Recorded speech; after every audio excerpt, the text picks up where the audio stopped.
Panic clawed at my chest as I looked around, the magic of the town unraveling to reveal a truth far darker than I could have imagined. And there, on the edge of my vision, the pale child watched, a silent witness to the unraveling of my world. The cupcake, once a beacon of delight in my small hands, transformed as the world around me began to peel away at its sugary facade. With each bite, the dreamlike sweetness morphed into an acrid, gritty texture that clashed violently with my memories of warmth and safety. The once creamy frosting felt like sand between my teeth, an unwelcome intruder in my mouth that expected joy but was met with betrayal. The colors, so vibrant and inviting moments before, faded into a dull, lifeless hue, mirroring the shift in my heart from lightness to dread. In the midst of my confusion, the sound of my parents' frantic, distant calls pierced the air, a lifeline thrown into the swirling chaos that the pastry shop had become. I turned toward their voices, the half-eaten cupcake falling from my grip as reality flickered like a faulty lantern. The shop, with its walls of cake and candy, its shelves laden with treats, blinked out of existence, replaced by a scene so starkly contrasted it stole my breath. Where there once had been warmth and light, now stood a decrepit hut, its walls oozing with damp and decay, the air thick with the smell of rotten abandonment. My heart raced, pounding a frantic rhythm against my ribs as I searched for any sign of the magic that had so completely enveloped me moments before. It was then, in that moment of stark terror, that I caught sight of the shopkeeper once more, but she too had changed, her once kind features twisted into a grotesque parody of hospitality. Where I had seen a benevolent guardian of this candy haven, there now stood a figure of nightmares, her face alternating between the inviting smile of before and a decayed visage of unspeakable horrors. Behind her, the pale child lurked. Now that I could see her clearly, she seemed twisted. My eyes searched for a feature that seemed human but could find none. She only carried the shape of a child with a featureless face, a gaping mouth with sharp teeth, her large black eyes a warning, a silent spectator to my unraveling world. My stomach churned, revulsion and fear mingling with the gritty residue of the cupcake still on my tongue, propelling me toward the door away from the nightmare that this sweet dream had become. The shopkeeper, obviously angered that my parents snapped me from the dream, chased after me. As I stumbled out of the hut and felt the remnants of the gritty cupcake in my mouth, I turned around to see the shopkeeper had stopped in her tracks, seeming chained to the boundaries of the hut. She let out a chilling scream as I ran. The voice, once melodic and warm, now carried a chilling edge as she called after me. "Stay here! You're not safe out there!" Her words echoed in my mind as I fled into the shifting landscape outside. "I'll be safe when I'm home."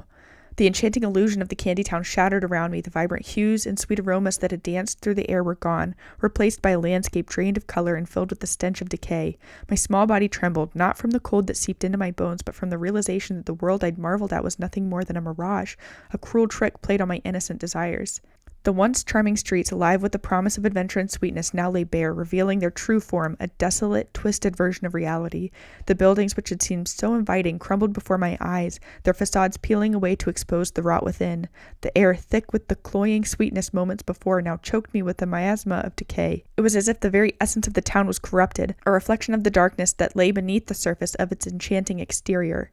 In my heart, a desperate hope flickered, that this nightmare would vanish and I would wake to find myself safe in the warmth of my parents' embrace, but the cold, hard ground beneath my feet and eerie silence that enveloped me spoke of a harsher truth. The desperate chase for the familiar sound of my parents' voices led me through the remnants of the twisted candy town, each step a mix of hope and dread.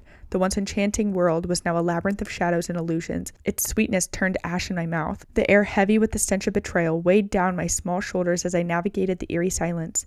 The vibrant fantasy of my imagination now darkened with the stark reality of my surroundings. The ground beneath my feet felt unstable, as if it too might give way and swallow me into the depths of this nightmare. The realization hit me like a physical blow, sending waves of panic coursing through my veins. The adventure, the magic, the promise of a new beginning had all been a lie, a deceptive lure crafted to ensnare me in its twisted grasp. And as I stood alone, the pale child's silent warning reverberated in my mind, a haunting prelude to the unraveling of my world. In that moment, the line between fantasy and reality blurred, leaving me adrift in the sea of uncertainty and fear. My innocence, the price paid for a glimpse into the darkness that lay hidden beneath the surface of wonder. At last, rounding a corner that seemed both strangely familiar and utterly alien, I saw them, my parents. They stood at the edge of a clearing, their backs to me, a beacon of safety in the chaos that had enveloped my world. "Mom! Dad!" I cried out, my voice breaking through the oppressive silence, a surge of relief flooding through me as I raced toward them. My heart, battered by fear and confusion, soared at the thought of their arms wrapped around me, banishing the shadows with the light of their love. But as they turned at the sound of my voice, the expressions on their faces was not relief or joy like I had anticipated, but one of horror and disbelief. "What did you do with our daughter?" my father demanded, his voice laced with an edge of panic and accusation I'd never heard before. Confusion clouded my thoughts as I tried to bridge the gap between the reality before me and the understanding that seemed just out of reach. "Daddy, it's me, your daughter," I replied, my voice trembling with a mixture of fear and desperation, but the sounds that escaped my lips were unrecognizable, distorted grunts that bore no resemblance to the words I intended to say. I reached out to them, my hands now seeming alien to my own eyes, pale, almost translucent. I touched my face, and where there should have been tears and the warmth of my breath, there was nothing. No wet cheeks, no puffing out of air. It was like I was touching someone else's face, not mine. The horror in my parents' eyes deepened, their bodies tensing as if bracing against a threat. My father's hands moved to his belt, drawing a knife with a decisiveness that chilled my blood.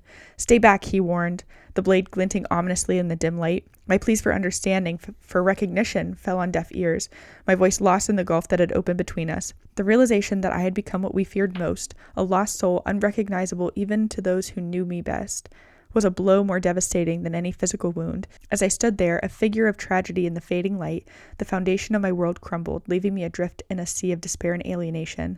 I stumbled toward them, my heart aching with the need to be held, to be told everything would be okay. I reached for them, for my parents, but they backed away, fear etched into every line of their faces. Daddy, with the knife he used to make me feel safe, now pointed it at me. "Stay back," he warned, his voice trembling. I wanted to cry, to scream, to beg for him to see me, the real me. But the creature I'd become couldn't cry, couldn't speak, and couldn't make them understand. In that moment, the forest around us seemed to hold its breath, the only sound, my heart shattering into a million pieces. Lost to the world I knew, to the parents who loved me, the realization was a cold, bitter pill swallowing the last remnants of hope that I clung to, and in its place, a chilling acceptance settled into my bones. I was lost, a ghost of the girl I once was, wandering in a world that no longer held a place for me. Daddy's face was scary, not like any way I'd seen it before. He looked at me, but it was like he saw something really bad, not his little girl. I wanted to hug him to make him see that it was me, but he just held up his knife, keeping me away. "Daddy, it's me!" I wanted to scream, but the words wouldn't come out right. They were just noises, scary noises that I didn't even understand. Mommy was crying, her tears making shiny tracks down her cheeks. I reached out to her, wanting to wipe them away, to tell her everything was going to be okay, because that's what she always did for me, but she stepped back, bumping into Daddy, who was still looking at me like I was a monster. I didn't feel like a monster. Inside, I was still me, still their daughter, but outside, everything had changed, and I didn't know how to make them see. Then Daddy did something I never thought he would. He moved toward me, not to hug me, but with the knife. I didn't understand. "Daddy, it's me, your daughter. I'm sorry I ran away. I thought you were with me," I tried to say, but only strange sounds came out. I felt a sharp pain, and then everything started to feel warm and wet. I looked down and saw red on my hands, red on the ground. Daddy had hurt me, but I didn't understand why. Everything started to spin, the trees, the sky, Mommy and Daddy's faces. I wanted to tell them I loved them one more time, but the darkness came too fast. As I fell, the last thing I saw was Daddy turning back to Mommy, saying, "We'll find her. Let's go this way." I wanted to call out, to tell them not to leave me, to tell them I'm afraid, but I couldn't. The pain was going away, but so was everything else. The sound of the forest, the smell of the earth, the feeling of the cold air on what used to be my skin. I was leaving, going somewhere far away. I wondered if they'd ever know it was me.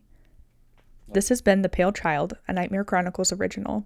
If you have a story that you would like to hear or a story of your own, please email us at nightmarechroniclespodcast@gmail.com. And until next time, stay spooky.